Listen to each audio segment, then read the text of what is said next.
Hello friends, in this video we are going to see the extraction of copper from copper pyrite ore. The formula of copper pyrite, that is CuFeS2, is the formula of copper pyrite.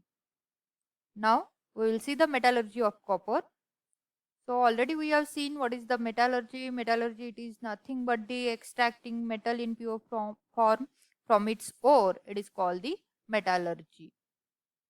Now occurrence म्हणजे कुठे आढळतं. Copper occurs in native as well as in combine state. जसं मागं आपण बघितलं तर metals हे वेगवेगळ्या स्टेटमध्ये आढळत असतात, नेटिव्ह आणि कंबाईन स्टेटमध्ये. नेटिव्ह स्टेटमध्ये जे प्रिसियस मेटल्स असतात म्हणजे सिल्वर, गोल्ड यासारखे जे मेटल आहेत ते नेटिव्ह स्टेटमध्ये आढळतात, जे लेस ॲक्टिव्ह असतात. तर जे मोर ॲक्टिव्ह मेटल्स असतात they are going to occur in the combine state. तर आपण इथे बघूयात, which are the principal ores of the copper. Mostly जे कॉपरचे ओर आहेत ते सल्फाइड आणि ऑक्साइड फॉर्म मध्ये आहेत. तर सल्फाइडचे कुठले कुठले आहेत? पहिला जो आहे दॅट इज कॉपर पायराइट, ज्यापासून आज आपण कॉपर एक्सट्रॅक्ट करणार आहोत, that is CuFeS2, and copper glance Cu2S. This is the copper glance. Oxide ore that is the cuprite Cu2O. तुम्ही ऐकलंही असेल हे क्युप्राइट नाव. रुबी माहिती आहे? रुबी, ज्याला आपण मराठीमध्ये माणिक म्हणतो, त्या माणिकमध्ये काय प्रेझेंट असतं? तर क्युप्राइट प्रेझेंट असतं. नेक्स्ट, याचे जे आहेत कार्बोनेट ओर देखील अवेलेबल आहेत, that is the malachite CuCO3 COH twice. This is the formula of malachite. Next, azurite, that is 2Cu COH twice. These are the carbonate ores of the copper, but mostly copper is extracted from the copper pyrite, that is CuFeS2. So see, what are the various steps which is involved in the extraction of copper from the copper pyrite. बघूयात. पहिली step जी आहे concentration. त्या concentration मध्ये roasting. का बरं आपण roasting? कारण जर तुम्ही फॉर्म्युला बघाल CuFeS2 मीन्स कुठल्या प्रकारचं ओर आहे हे? सल्फाइड. मग सल्फाइड ओर हे कुठल्या मेथडनं? कॉन्सन्ट्रेशनच्या दोन मेथड आहेत, फिजिकल आणि केमिकल. फिजिकल कॉन्सन्ट्रेशन कुठल्या मेथडनं करणार आहोत आपण? तर फ्रोथ फ्लोटेशन. आणि केमिकल मेथड म्हणाल तर रोस्टिंग न करत असतं. After roasting smelting is there like the previous one. आयनचं जे काही आहे त्या आयन सारखंच या कॉपर ओरचं देखील स्मेल्टिंगमध्ये रिडक्शन करून घेतलं जातं. देन बेसिमरायझेशन केलं जातं. And finally we are going to get the refined copper. So concentration बघूयात. मग अशी सांगितल्याप्रमाणे फिजिकल कॉन्सन्ट्रेशन जे आहे ते आपण कुठल्या मेथडनं करणार आहोत? फ्रोथ फ्लोटेशन मेथडनं आपण जे आहे ते physical concentration as it is the sulphide or.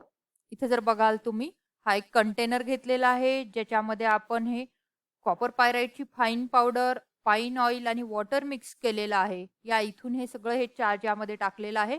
इथून आपण कॉम्प्रेस्ड एअर पास करणार आहोत. आणि पास केल्यानंतर this mixture is thoroughly mixed with each other, and that sulfide particle, they are sticked up with that oil and going to form the froth, which is nothing but the foam. And that gang particles, these are going to settle here, and this gang, it is removed from this outlet. This outlet is for the gang. Now this froth which is coming at the top, which is taken into another chamber, it is called the settling tank. Here it is separated. Sulfide ore particles are separated from the froth by filter press method, where oil float here and that your sulfide ores, they are going to settle at the bottom, and through this outlet that sulfide ore is removed. Okay, so this method is about the physical method of concentration. Next is the roasting. Roasting, what is roasting? Roasting, it is nothing but the heating the ore strongly in absence or presence. As it is roasting, it is heating in presence of air below its melting temperature. Okay, so and it also removes moisture जर त्या ओअरमध्ये काही moisture असतील, water droplet असतील, ते देखील या रोस्टिंगमध्ये remove होतं. CO2, SO2 and organic matter ते सगळे यामध्ये रिमूव्ह केले जातात. नाव बघा, sulphide ore is partly converted into oxide और सल्फेट.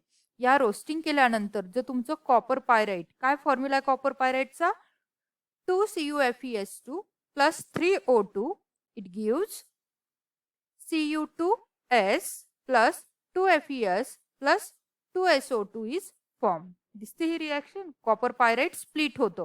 पहिल्यांदा काय होतं, हा जो आहे टोटल किती आहे इथे आपल्याला हे दिसतात सल्फरचे 4. या सल्फरच्या 4 पैकी एक जो आहे तो इथं Cu2S आणि एक जो आहे आयन बरोबर कंबाईन होत असतो. दिस is cuprous cuprous sulfide is formed and this is the ferrous sulfide and SO2 sulfur dioxide is removed.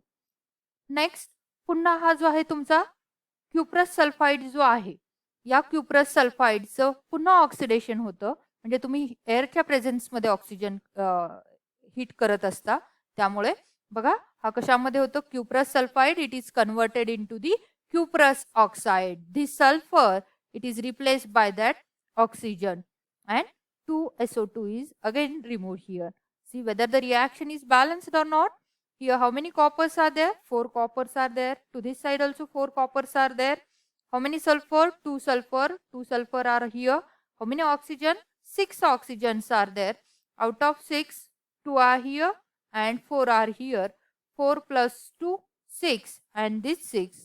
So this reaction is also balanced and that ferrous sulfide it combines with the 3O2 and there is a formation of ferrous oxide plus 2SO2 is formed.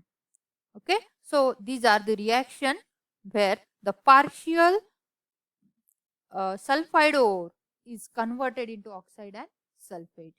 Next is this smelting.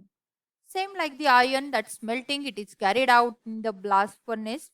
The roasted ore in previous step, जे काही आपण मागच्या स्टेपमध्ये roast केलं होतं or, ते roast केलेलं or smelting करतो म्हणजे कुठला ओर वापरणार आहोत, स्मेल्टिंग करतो म्हणजे कोणता रिड्युसिंग एजंट वापरणार आहोत, कोक वापरणार आहोत.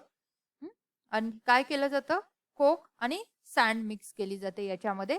बघा काय होतं, it is then heated in presence of excess of air in water jacketed blast furnace. मगाचा जो होतो तो वॉटर जॅकेटेड नव्हता, पण इथं जो आहे तो वॉटर जॅकेटेड ब्लास्ट फर्नेस आहे हा. त्यामध्ये फेरस ऑक्साईड हा जो आहे मागच्या स्टेपमध्ये झाला होता रोस्टिंग केल्यानंतर, जो फेरस ऑक्साईड तो कशाबरोबर कंबाईन होतो, सँड बरोबर कंबाईन होतं and form the fusible slag, that is FeO plus SiO2 and there is formation of FeSiO3. This is ferrous silicate is formed and which is removed as the slag from the top opening from this hearth. Now cuprous oxide, जे roasting केल्यानंतर cuprous oxide जे झालं होतं, ते cuprous oxide जे आहे ते जे काही फेरस सल्फाईड राहिलेलं असतं त्या फेरस सल्फाईड FeSC रिॲक्ट होतं and there is a formation of again cuprous sulfide is there plus FeO is formed. म्हणजे नीट लक्षात घ्या, इथे काय होतं, जे रोस्टिंग केल्यानंतर क्युप्रस ऑक्साईड जे फॉर्म झालेलं आहे ते पुन्हा जे काही आयन सल्फाईड राहिलेलं असतं त्याच्याशी रिॲक्ट होतं आणि काय फॉर्म करतो, क्युप्रस सल्फाईड आणि FeO फॉर्म करतो.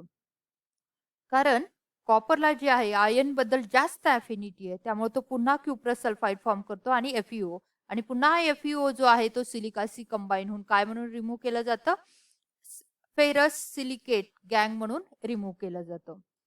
As a result of smelting 2 separate molten layers are form at the bottom. या बॉटमला तुम्हाला 2 सेपरेट लेअर दिसतील, कलरनं वेगवेगळ्या कलरनं हायलाइट केलेले तुम्हाला समजावं म्हणून.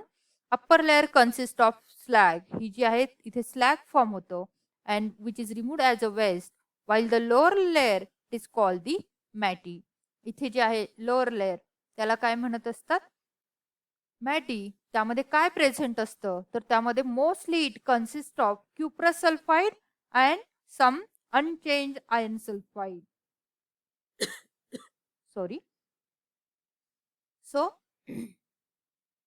here matte is present and which is removed from the lower opening. of the earth.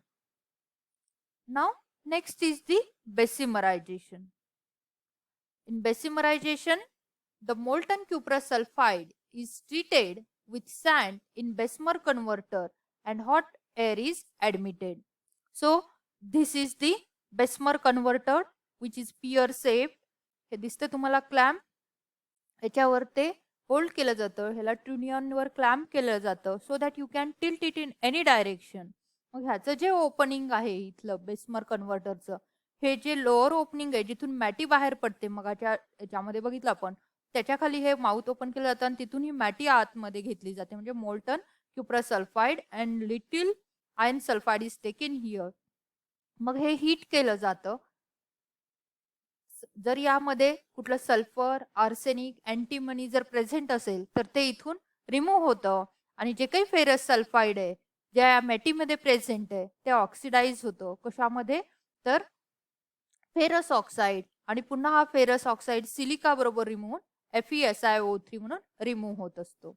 So see this, समजलंय? हा पिअर शेप्ड कन्व्हर्टर आहे, त्याला बेसमर कन्व्हर्टर म्हणतात, ज्यामध्ये ती मॅटी घेतलेली असते. Matte it is nothing but the Cu2S plus FeS. MCQ मध्ये बराचदा क्वेश्चन विचारलेला आहे, what is formula of matte? That is Cu2S plus little FeS is there.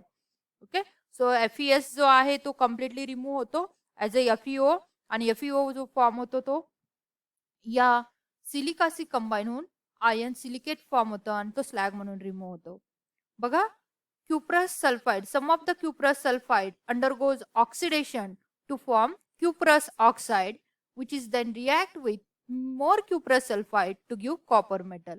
बघा, हे पहिल्यांदा cuprous sulfide आहे, हा कशाशी कंबाईन होतो? 3 molecules of oxygen she combine होतो, and that cuprous sulfide is converted into the cuprous oxide and 2SO2 sulfur dioxide is removed. Now this cuprous oxide, जे काही क्युप्रस सल्फेट राहिलेला आहे ज्याचं ऑक्सिडेशन झालेलं नाहीये, तो काय करतो? याच्याशी रिॲक्ट होतो क्युप्रस ऑक्साईडशी, आणि इथले 4 आणि इथले 2 असे मिळून 6Cu फॉर्म होतात. आणि हा जो 2 ऑक्सिजनचे ॲटम आहेत ते या सल्फरशी कंबाईन होऊन सल्फर डायऑक्साईड रिमूव्ह होतो, आणि इथे जे आहे तुम्हाला हे कॉपर मिळत असतं. The impure metal thus obtained, it is called the blister copper, and it is about 98% pure. Next, electro refining of copper. या जे काही ब्लिस्टर कॉपर मिळालेलं आहे ते 98% प्युअर आहे, आणि ते जर आपल्याला इलेक्ट्रिकल पर्पजसाठी वापरायचं असेल तर आपल्याला 99.99% प्युअर कॉपर लागतं. ते इलेक्ट्रो रिफायनिंगनं प्युअर केलं जातं. इथे जर बघाल तुम्हाला थिन रॉड जो दिसतो तो कॉपरचा, प्युअर कॉपरचा आहे, तो कॅथोड म्हणून ऍक्ट होतो. ब्लिस्टर कॉपर जो आहे तो आहे ॲनोड म्हणून वापरणार आहात. आणि इथे जे आपण इलेक्ट्रोलिटिक सोल्युशन घेणार आहे ब्ल्यू कलरचं, दॅट इज कॉपर सल्फेटचं सोल्युशन घेणार आहे. 15% CuSO4 plus 5% H2SO4 is taken here. इथे कॅथोड जो आहे तो तुमचा ॲनोड जो आहे पॉझिटिव्ह आणि कॅथोड निगेटिव्हला कनेक्ट केलेला आहे. बघा, हे कन्स्ट्रक्शन झालं. मग जेव्हा तुम्ही इलेक्ट्रिक करंट पास करणार आहात, इलेक्ट्रिक करंट पास केल्यानंतर काय होणार आहे? हा ॲनोड हा ऍक्टिव्ह असल्यामुळे हा डिझॉल्व्ह होतो Cu++, आणि जे काही प्रिसियस मेटल आहेत त्या ॲनोडच्या खाली सेटल होत असतात, त्याला आपण ॲनोड मड म्हणतो. आणि Cu++ आयन जे आहेत हा नेगेटिव्हली चार्ज कॅथोडकडे काय होत असतात? मायग्रेट होतात. मग ह्या कॅथोडचं साईज वाढत जातं, तर ह्या जे ब्लिस्टर कॉपर आहेत जे मोठे दिसतात त्यांचं साईज कमी कमी होत जातं. So see the reaction, Cu++ plus 2 electron that you are going to get Cu at cathode, and anode जो आहे तो Cu, it gives Cu++ plus 2 electron. This reaction occur at anode, and impurities settle below the anode as a anode mud. All this about the electro refining of copper, and whole that we have seen, it is the extraction of copper from the copper pyrite. Thank you.